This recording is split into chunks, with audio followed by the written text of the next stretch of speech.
Right, and we're back on the road again, and we just thought we'd show you. Last week, I'm not sure it's up yet or not, we're riding the Oxley Highway. Today we're driving Waterfall Way, and the reason we're on the Oxley Highway, we're talking about, it was closed on what they call the Dorrigo Mountain, and this is the slip just in front of us there. It's a slip. Zoom in where the white car's going there. It's only opened on Friday night, Saturday I think. Major arterial route between the coast and northern tablelands, or between Coffs Harbour and Armidale, Tamworth, those things. That's why last couple of weeks we've done the Oxley Highway. I think that was on Thursday because we couldn't come through this way. And it's a great motorcycle ride too, by the way. That's why. And the other one down through Gloucester, Casey Stoner Way, I think they call it. It's also on a connector route, but if you come from Coffs Harbour, both of those add probably an hour and a half each way, depending just what your final destination is. So this slide, it wasn't where I thought it was. I thought it was a bit further down, so we'll leave this one here, let you have a look. Fortunately they had equipment on the mountain. Being a national park, they're not allowed, just drop it over the side. Right, so let's have a look at it and see what. That's good, that's cooled the brakes down a bit too. Okay, so this is at Newell Falls. This definitely wasn't here last week when we did this route. Luckily there's a pull-off place here for where we're on now, which is actually the pull-off thing. They've done away with that so they can fix that piece up.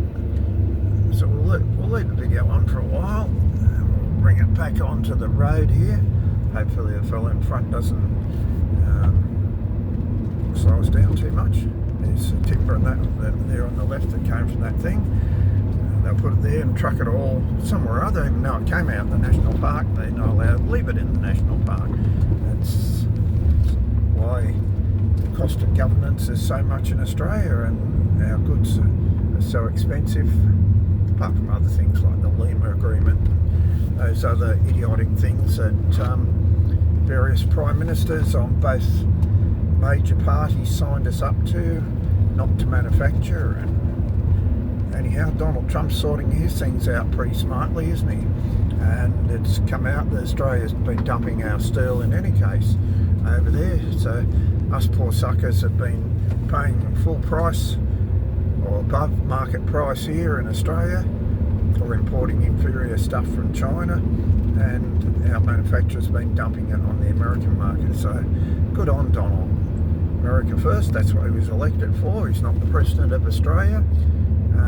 He did say that his policy was to make America great, and that's what he's working on, so don't knock him. I was just listening to Talkback Radio there, and all these whingers on it saying that he's destroying the world. Well, no, he's making America great again. If America's great, well then Australia and the other free world countries can take heed from it. Peter Dutton, if you happen to watch this, all you got to do is make a few simple statements, like instead of that stupid statement you made about, yes, I know there's male and female, but other people can be other agendas. No, wake up yourself, do what Donald Trump did, males and females, that's it, full stop.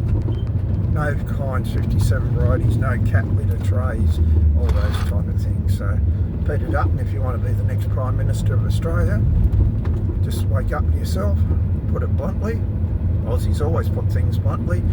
Wake up yourself and make a few statements to make Australia great again, rather than pander to your blue rinse liberal set and let the Greens end up with power in a hung parliament, or the proper word for the Greens is the Communist Party.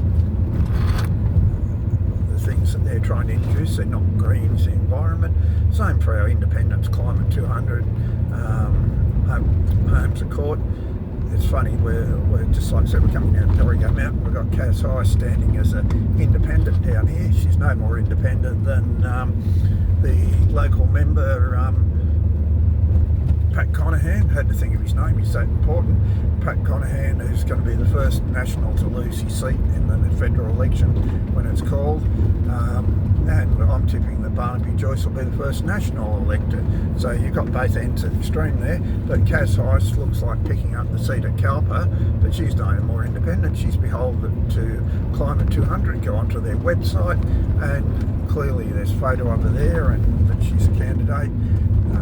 None of them, they've changed their colour. They don't call themselves teals because it looks like the so-called teals are going to lose their seats too, or a couple of them, anything up to 4 in the federal election. But so they've now all become independents. Well, no more independents that way. But anyhow, that's the political rant for today. You can make your own mind up. Don't forget there's probably 6 minor parties will be out there. So if you don't like the Libs and the Nationals, if you don't like Labor and you don't like the Greens, well, yeah, there's probably another 6 parties out there that you can vote for. That's interesting. I'll stand corrected, but I was in Port Macquarie the other day, and there's a big poster there saying I'll come back to that one, but a National Party candidate there standing next to the Liberal and saying I'm supporting so-and-so Liberal. So obviously they're not expecting Pat Conaghan to win the seat of Cowper. We'll take that one up later when I think of what the lady's name is, but she's quite openly standing there next to the Liberal saying I support the Liberal candidate for Cowper. So it looks like the party's ditched Pat Conaghan, the member for Port Macquarie. Well, that's what he's known as colloquially. He's a member for Cowper, but apparently they don't see much of him in Coffs Harbour, and he's not the type of man that answers any hard questions, whether it's did he support the Voice or did he not. He claims he was against it, but no one seems to have seen him out in the booths or anything, and certainly no comments about it. ISIS brides, anything that seemed to be important to the electors, Mr. Pat Conaghan didn't bother answering. But anyhow, we'll have a little break there. Alright, we're back and we'll have a little second landslip here. Just coming into view now. This is where I thought it was, but it was a new one. And well, a little break there. Lesley Williams. I'm sure Lesley Williams was a National Party member that's retired now. That's the lady that's standing on all the posters next to the Liberal candidate for Cowper. So obviously, once again, not much support for Pat Conaghan. If Lesley Williams endorses the Liberal Party, not that I even know his name, it seems to be there's only 2 candidates that I really know. The one I mentioned before, Heise, who's Climate 200, and Chris Walsh, who's the One Nation candidate. They seem to be the only 2 that are actively out there campaigning. Pat Conaghan so obviously realised he's not going to win, or the party's not going to back him, including ones like Lesley Williams. So that's why he's got a very low profile. I haven't heard who, the Greens or Labor, or I know like I said, the Liberals are running someone supported by a former National member. So that's Cowper. We might look at some other electorates. Well, let's take New England. My prediction there is that Barnaby Joyce for the Nationals will be the first National member elected.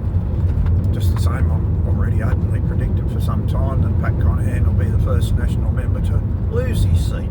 So from one end of the street to the other into adjoining electorates. Cowper, goodbye to Nats. New England, you're on a winner. You've got Barnaby Joyce, and Barnaby, I'm predicting, will be the first National Party member, even before his leader, to be elected at the upcoming federal elections here in 2025 in Australia.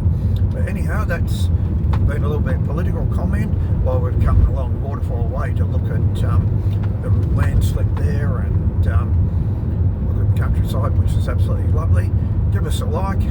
Please add comments. You mightn't agree with what I say. Well, it's an open forum. If you want to put your candidates' things forward, we won't disagree that Heise is not independent. She's actually Climate 200. But before you do that, go check the website, because she's listed there as a Climate 200 candidate, supported,